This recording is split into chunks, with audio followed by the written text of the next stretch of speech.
Today we'll be touching on a variety of issues, all involving the most common causes of crashes and fatalities that result from crashes.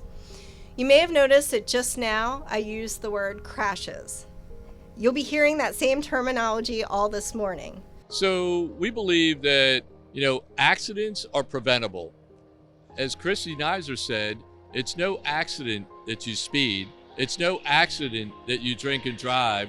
It's no accident that you choose not to put on a seatbelt. All these things that I just mentioned are preventable, and so we call them crashes. I'll tell you a story. I was on call yesterday, and we admitted at 8 in the morning, we admitted 2 people that were involved in a head-on car crash, the 2 of them, at probably somewhere in the range of 50 or 60 miles an hour.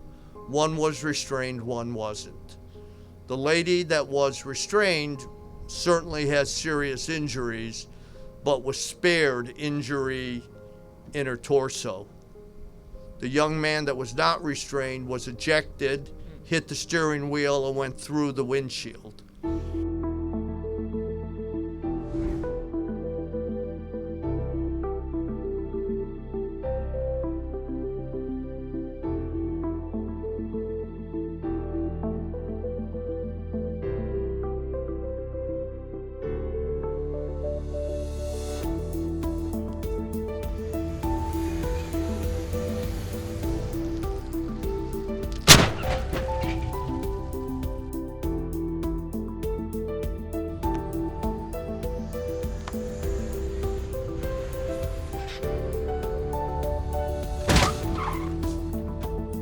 We know our seatbelt usage rate is around 90%. That means 1 in every 10 drivers in a vehicle is not buckling up. We know especially in the back seat it's an issue. That's why one of the crashes, we had an unbuckled passenger in the back seat.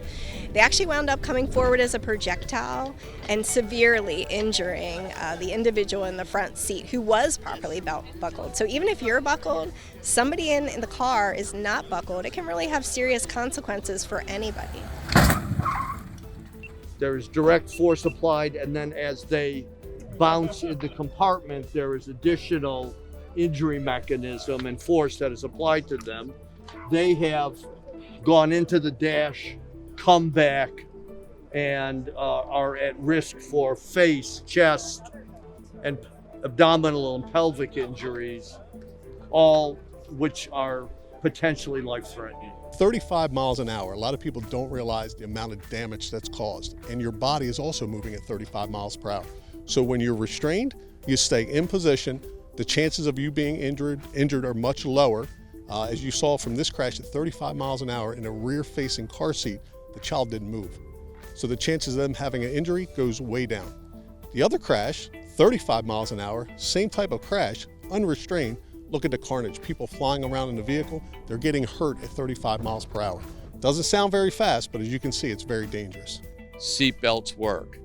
I know you have airbags, but airbags don't work if you're not properly restrained. So what we're trying to show is the difference of the two, and we're hoping that we can save lives by having people get restrained properly in a seatbelt, or if you have a child, in a car seat. We can all start talking about these as crashes, not accidents.